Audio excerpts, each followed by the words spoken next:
This is Real Estate Underground. Greetings and salutations, Real Estate Undergrounders. It's Ed Matthews with the Real Estate Underground podcast. Thank you so much for joining us today. Today is an interesting conversation. It's someone that I have been tracking on LinkedIn and a couple of other places for quite some time. I've learned quite a bit from him, and I thought that, this audience, our audience here, you folks, would get a lot out of this conversation. So with that, Axel Meierhoefer from Ideal Wealth Grower, thank you so much for joining us today. And I apologize. I think I stepped on your last name a little bit. So my apologies for that. Welcome to the show. Yeah, thank you for having me. And it was very close, so don't worry. Yeah. Horseshoes and hand grenades, right? Yeah, exactly. And last names.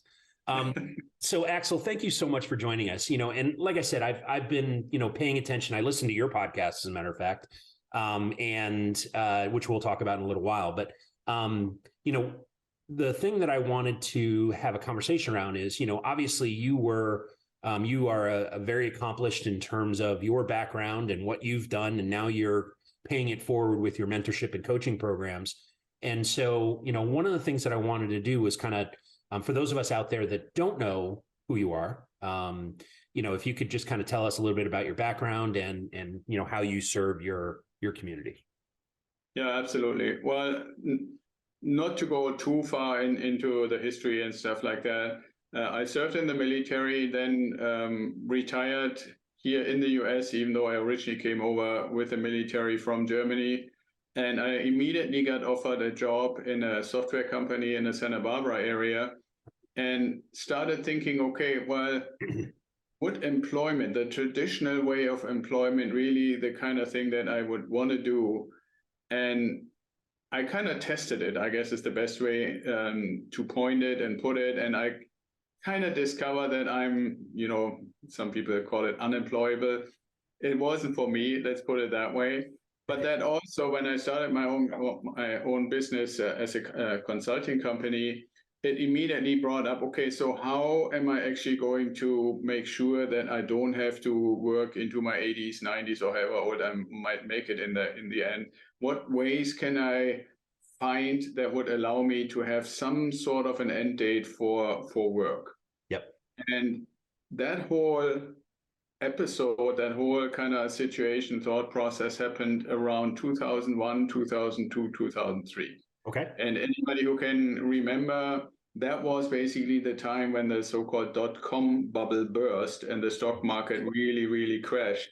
And so for me, the point was, okay, that is not the area, because a lot of people depended and wanted to get rich quick or had a lot of money in it and were kind of approaching retirement and were devastated. Yeah. So I wanted to find something else. I knew I had at the time about probably 20 years ahead of me.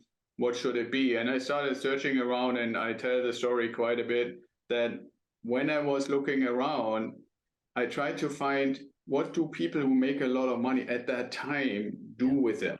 Yeah. And one of the people that popped into my head every so often around that time was Arnold Schwarzenegger, because of the movies. Sure. And, there was a little bit of a kinship. He came from Austria. He stayed in Germany for quite a few years before he ultimately made the jump over to the US. And so I was wondering, what does he do with all the money from the movies? And I found out he is investing that money in real estate. True statement. And, and so then I dug a little deeper, tried to find out if that would be something for regular people too, did courses and so forth. And the whole intention initially was purely to say, okay, I have my consulting company. I'm doing everything I can to make it successful, and I will develop a portfolio for me, for my family, to protect us and to build generational wealth. There was no real intention, to make it into a business or a mentoring program or anything like that. And I think it's pretty normal. I'm sure that happens to you too, Ed. When you make friends, you build a little bit community, and people just, when you meet them, they say, hey, what are you up to? What's going on in your life? Right. And I was the one who said, I took this course about real estate. Or a little later, I said, hey, I'm the kind of guy who is in the process of buying a property, and it's far away from here. People are like, what? How is that going to work? Right. And so forth. So I was constantly, my friends and compadres, so to speak, they were always hearing me talking about real estate and kind of got interested. And ultimately, some people dug a little deeper and saw that this was not just for fun, but this had an actual purpose and a long-term plan and so forth. Yep. And as they saw some success, which I find in hindsight understandable, people are, I don't know if this is really something for me. Everybody says it's only for rich people, blah, blah, blah. So when they saw that stuff was actually happening and they started to inquire more and more, they were the ones to say, hey, this, I'm interested. This is really cool. You should make it more official. You should help other people to do what you've been doing. Well, and so ultimately how would you put it? Like they broke me down, or they got me, got me over the finish line, whatever. Yeah. And so that's how the whole thing basically started. And I'm right now in the process of acquiring 2 more properties. So Fantastic. even though, I've reached what we determine as the time freedom point, but that doesn't mean that you have to stop investing if you have the means and you have the interest, and interestingly enough, my consulting company is still around, is coming up on 20 years here pretty soon. Yep. And clients still want me, so I still make income that needs to be invested somewhere. Sure. Hey, if your phone rings, you might as well answer it, right? Yeah, exactly. Yeah. Right. So that's kind of the story on how this all kind of came together. Yeah. So you're based in Southern California, and I know quite a bit about that area. I have family there. My father and stepmother live in San Clemente, not too far from you.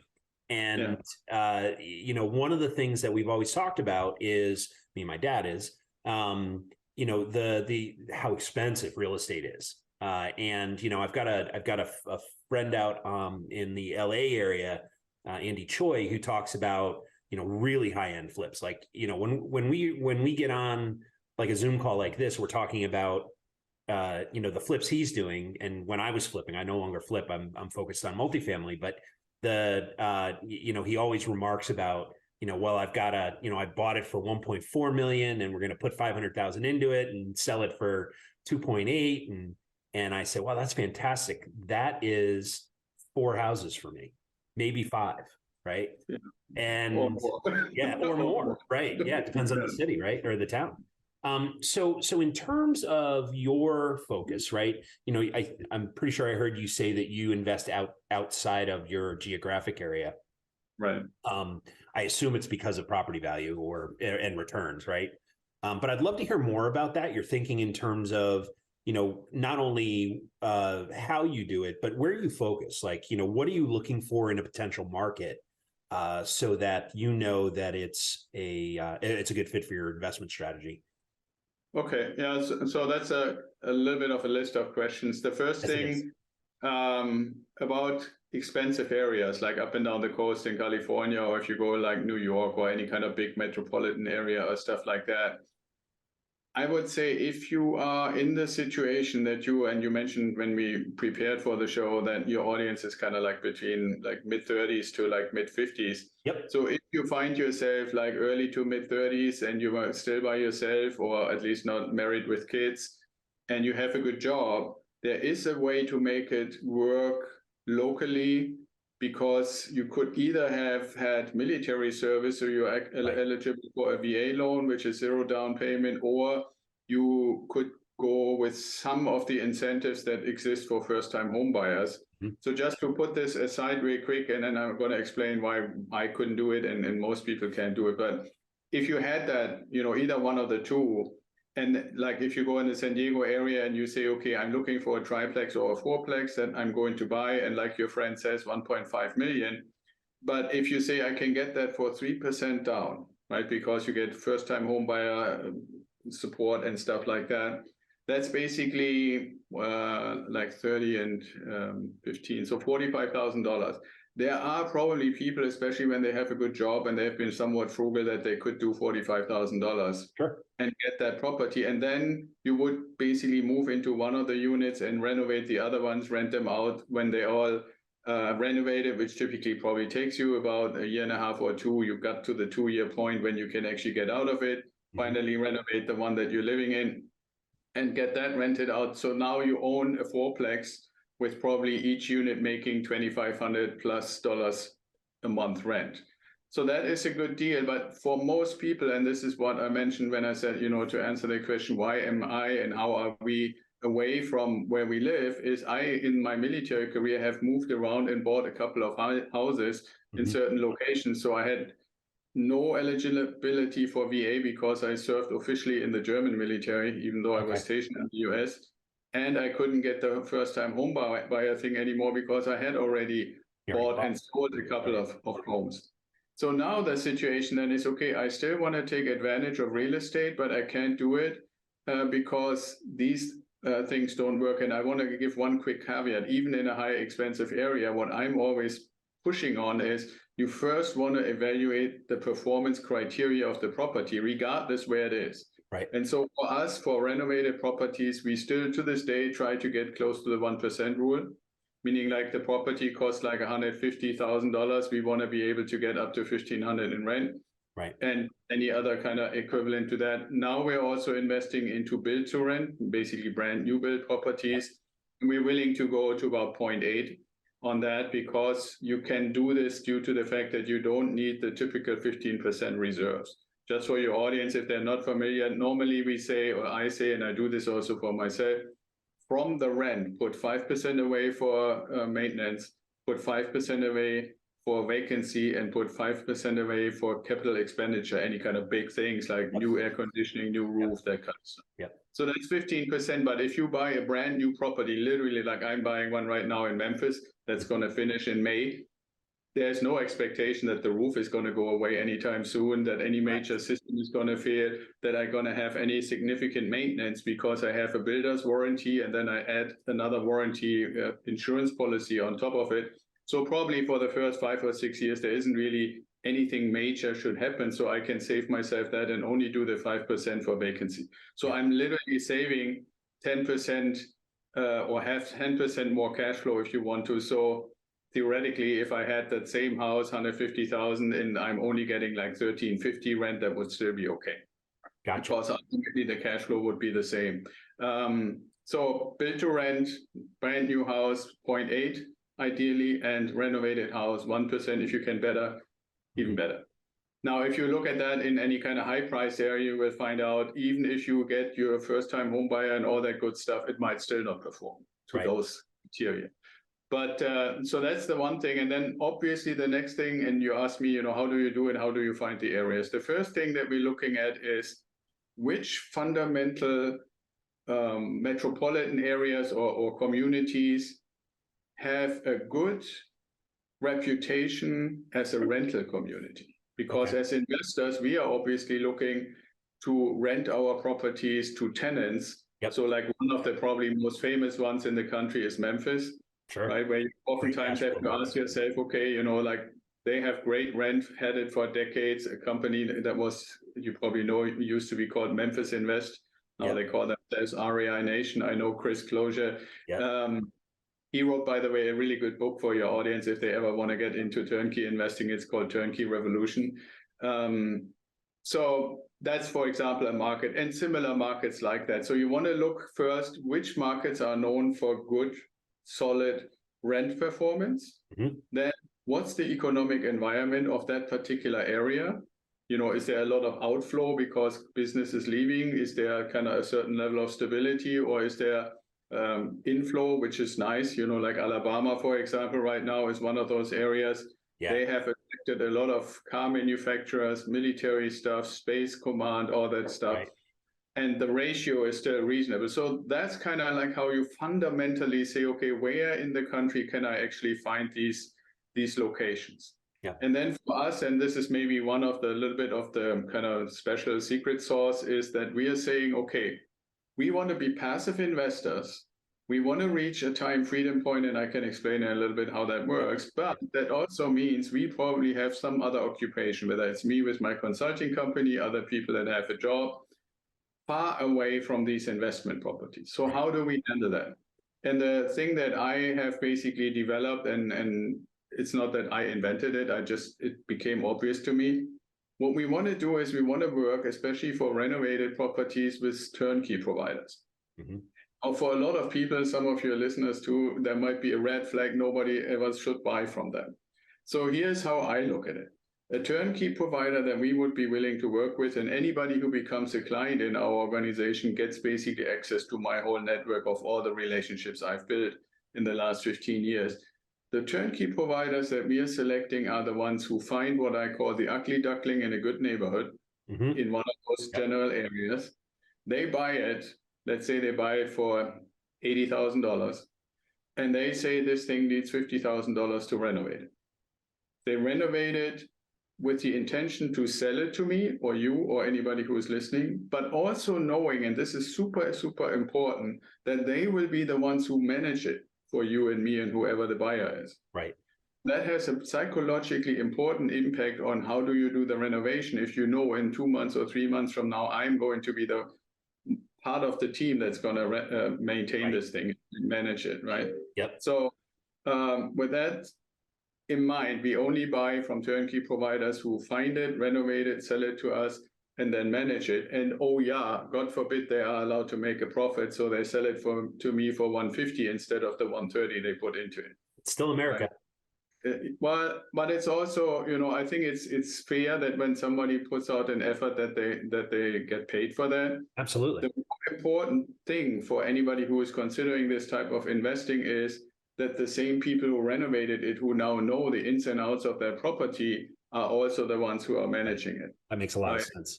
And these organizations that I'm working with, some people might think, oh, is that maybe a little mom and pop shop? But like the main turnkey providers we use, all of them have now more than 300 doors. Right. So that also means they have scale. That means they can have a team of people, that have all the different trades, and you don't pay necessarily $150 just for somebody to show up and look at the faucet instead of doing something, right? All that good stuff that the horror stories you hear. So what ends up happening, and part of what I'm preaching for anybody who's joining Idea Wealth Grower, is you want to adopt a mindset that makes it very clear that you are in the business and own a business that has you as the head, and that head's title is investor. Yes. And as an investor, you are basically the creator of your own future, which if anybody's interested, you can download a mindset manual that I wrote for free. The other end of that same scale, if you're not the creator of your own future, you're probably at some point of victimhood. Because too many people, in my opinion, are seeing themselves life happening to them rather than actually creating and creating. So that mindset. So I have a business which is in the business of investing in real estate, and I'm the head of that business, and my title is investor. So I'm hiring property management. I'm hiring an insurance agent. I'm hiring a bank or a lender. Those kind of things. So it's the same thing like when you run any other business, you have certain people that work for you to make that business successful. Right. It doesn't mean that the guy at the top, Mr. Investor, is doing all the work, which is kind of getting me a little bit on my soapbox when I hear all these, now they even have some commercials on YouTube again, you don't want to get the call in the middle of the night about the toilet. Bullshit. If I'm a business owner, and I call myself, I'm the owner and investor, or you can call yourself the owner and founder of that business. These people work for you, right? Just like if you were to do any other business, you were the CEO and founder of any other business. Right. They will think 12 times, if not more often, if they should call you in the middle of the night. Right. And so that is just one of the myths. But fundamentally, if you adopt that mindset, you build relationships with my help initially. If you come to us with all these different entities, then you can start saying, okay, now I have this. And what I'm a big fan, and then, I think I've probably answered the different layers of that question, is that you want to establish clusters. Okay. And what I mean by that, like I have a cluster in what's called the Quad City area, which is a little bit west of Chicago. And I have another cluster in Ohio. And now I'm, like I mentioned, Memphis area, Tennessee. Why is that? Because if you buy multiple properties from the same turnkey provider, and in my case, I'm also referring our clients to the same turnkey providers, we gain, as a group of investors, we gain power. right? Because we can say, okay, Mr. Turnkey provider, nobody is perfect. No employee has ever been perfect, and anybody you hire into your business is necessarily perfect. Yep. When they screw up with something, you say, okay, owner of the turnkey company talking to owner of the investing company, what's going on here? It's important and helpful to say, this person that I'm talking to is a member of the Ideal Wealth Grower tribe, and they have 20 houses with us, versus you're a single investor who has one property. You're absolutely right about that. In terms of community, it does bring. It's just like supply and demand, right? If you have buying power, you're going to get better terms. If you have a community that's investing in a company, then they're going to certainly pay attention when they hear that you're on a member of your community is on the other line, right? Yeah, exactly. Well, and it's no turnkey provider would want to lose 20 or 30 properties all at once. Right. And I mean, we never haggle with them on their price, and we never haggle with them on their property management fee. We only, if at all, haggle with them on performance. Right. And I think that's fair. Anybody who runs a business, and that's why it's so important to say you are the founder and owner and name yourself investor of your business, your investing business. And as such, if the people that you hire to work for you don't perform, you have to have a conversation at the least. Yeah. So let's talk about that, because obviously it sounds like I am also I'm a recovering consultant, no longer a consultant, but I did do it for a long time.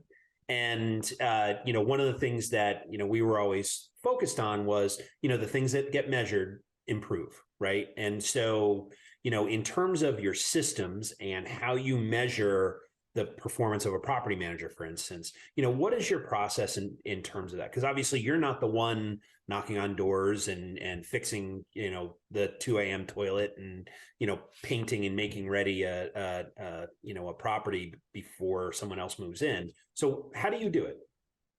Well, fundamentally, there's something called a pro forma.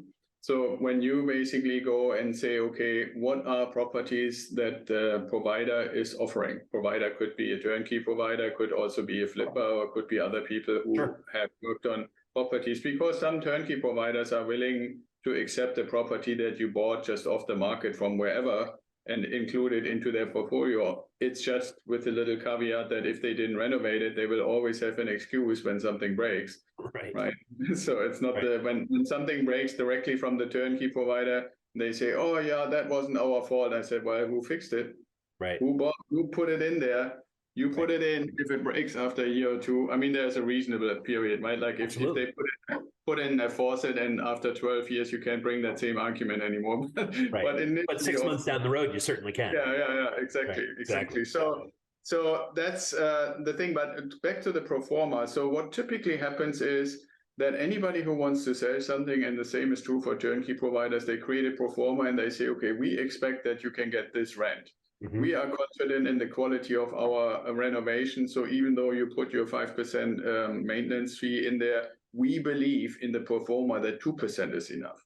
Yep. Right, and so forth. So you basically study all these things, and that's basically the list of criteria that we hold them accountable for, right? If, for example, maintenance was projected by them 2 to 3%, even though I tell myself and my clients, let's put away 5%, and it is 5 or even more percent, then we have to have a conversation, right? So that would be one of the things. The other thing is most of these organizations, knowing their areas really well, can and venture to give you projections on what is the level of appreciation you can expect, both for the value of the property and for the rent. And all those are criteria to say, okay, I don't expect you to necessarily be better than you promised, but at least please keep your promises. But you've got to meet the expectations that you're setting. Right. Yeah, I get it. Okay. And so, in terms of, how you operate and, the principles on which you operate, I'm curious, what are the kind of key metrics that you are paying attention to? Is it simply appreciation and profitability of the rent, return on investment, or are there other criteria that you're looking at? Well, the criteria, I mentioned some of them already, the 1% rule and the 0.8 for new properties and so forth. But the starting point is somewhere else. The starting point is if we were to pretend, okay, Ed is interested and we have a strategy call, you signed up through the website, scheduled a call, and so now we're talking about it. What we would do either in this first strategy call, or maybe if you decide after that initial call, hey, I really want to work with Axel and at least try it for 6 months, which is, we have two options. You can say, I want to really all in, join the tribe, or you want to try it for 6 months. Okay. Let's say you were to say, I try it for 6 months. One of the very first things that I would basically work through with you or anybody else is, what is your current financial situation? And what is what we call your time freedom number? Yep. And the time freedom number is defined as the number, or meaning like the amount of money per month that you would have to get through other means other than trading time for money, meaning like having a job or running a business. Right.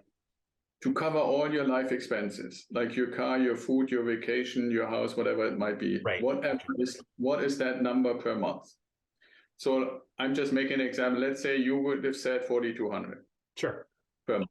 If I had 4,200 coming in, then I had the freedom, which is why we call it the time freedom. Right. You would have the freedom to say, do I want to do my job half-time? Do I want to do it full-time? Do I not want to do it at all? You have that freedom. Right. So then we say, okay, what is a realistic number in cash flow that we can assume to accomplish for our investment properties, right? And so if we were to say, okay, I want to make $400 cash flow on an investment property, on a single family residence, then we can say, okay, with $400 and $4,200, if I'm not mistaken, we need 12, right?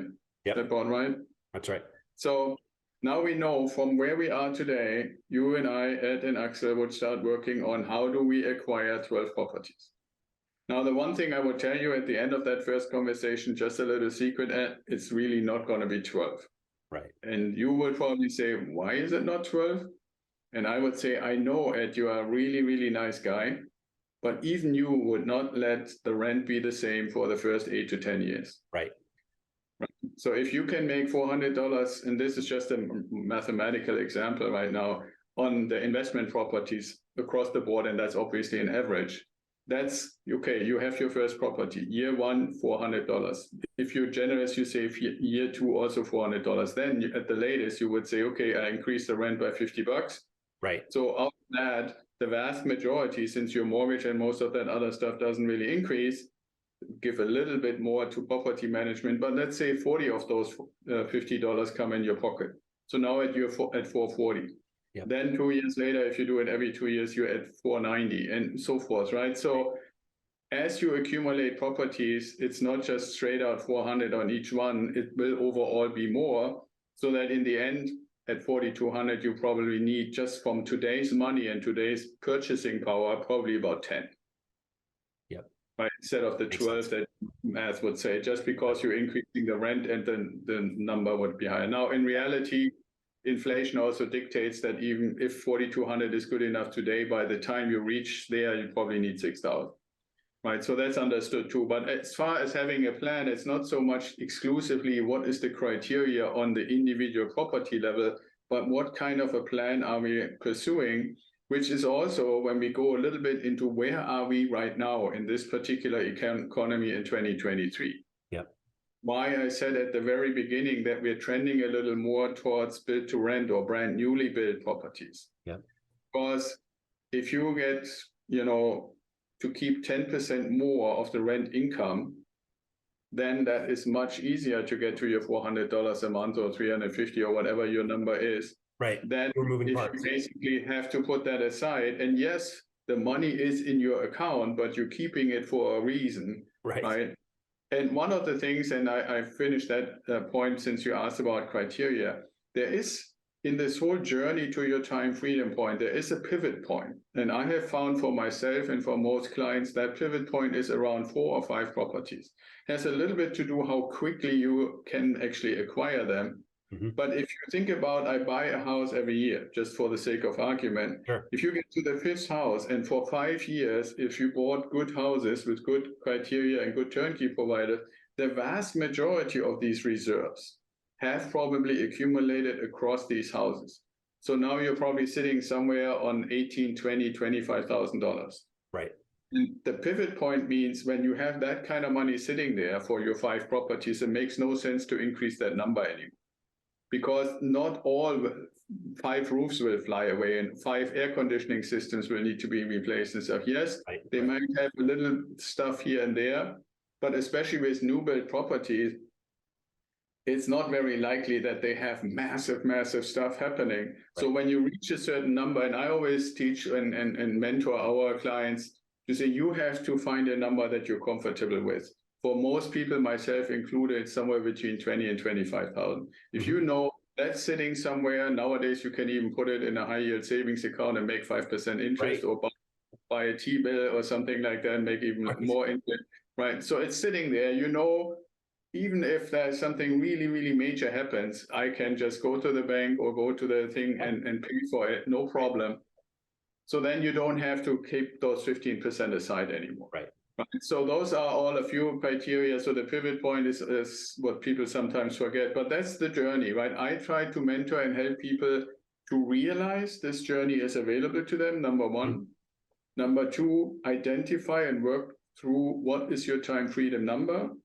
And from then on, now we know the number, now we know the number of properties, now we can actually work on finding the first one, the second one, and so forth. And most of the time after the third or fourth one, most people can then pretty much go on their own. And I'm more the person in the background if something unusual happens to say, hey, I want to have another mentoring session because I have something that I've never seen before. Yeah. So you mentioned mentor, and one of the things that I am a huge believer in is this is without a doubt a team sport. Whether you're starting this and whether you're in the beginning or you're a grizzled veteran, there is always a handful of people who have kind of helped throw an arm around you per se, and helped you. And so I'm curious, as you've kind of grown into this business, what was the best advice you ever got? And I'm curious who gave it to you.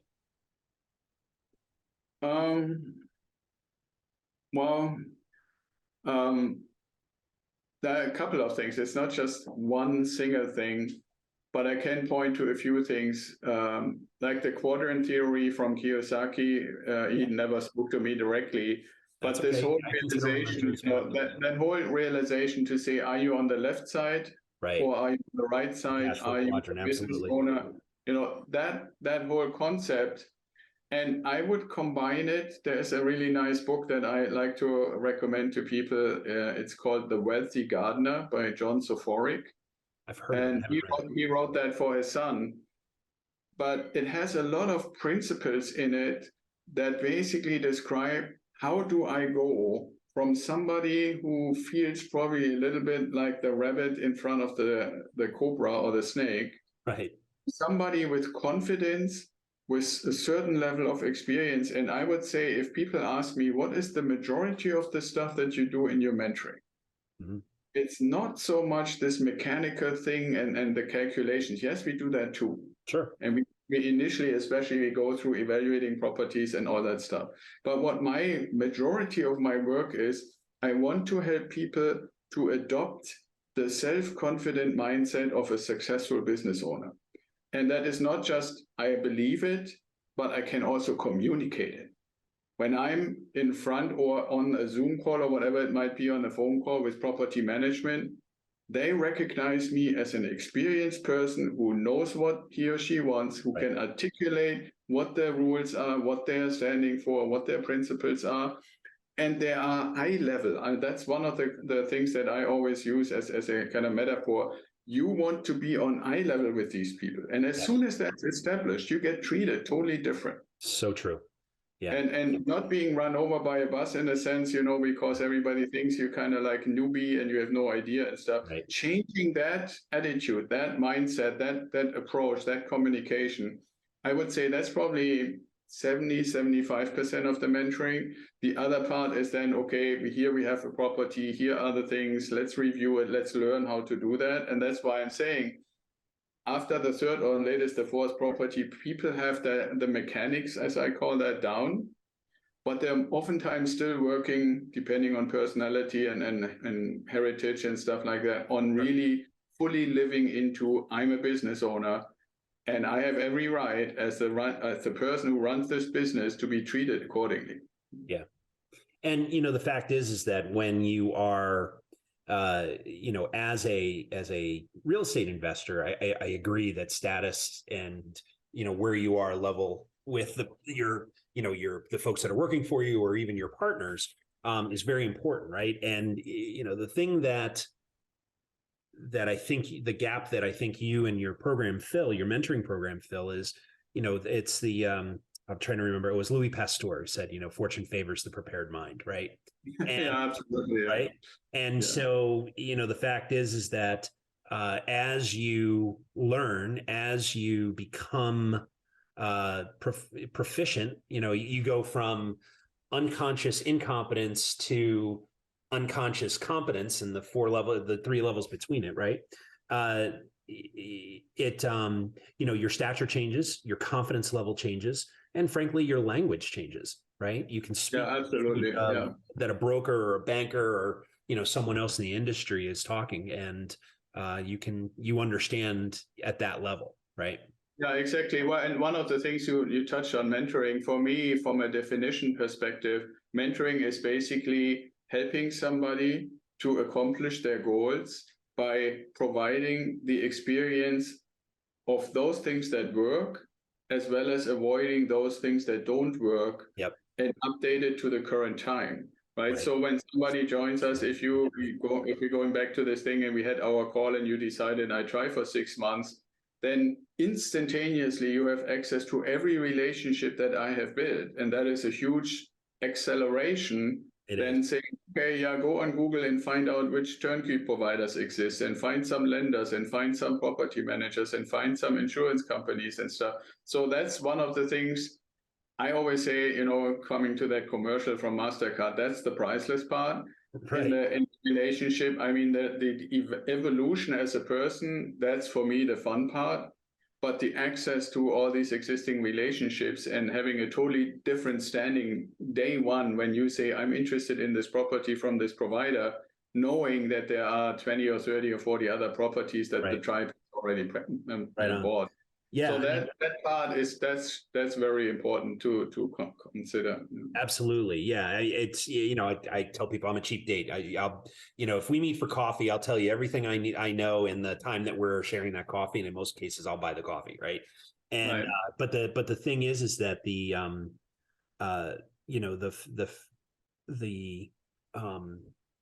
whole idea here is that you are.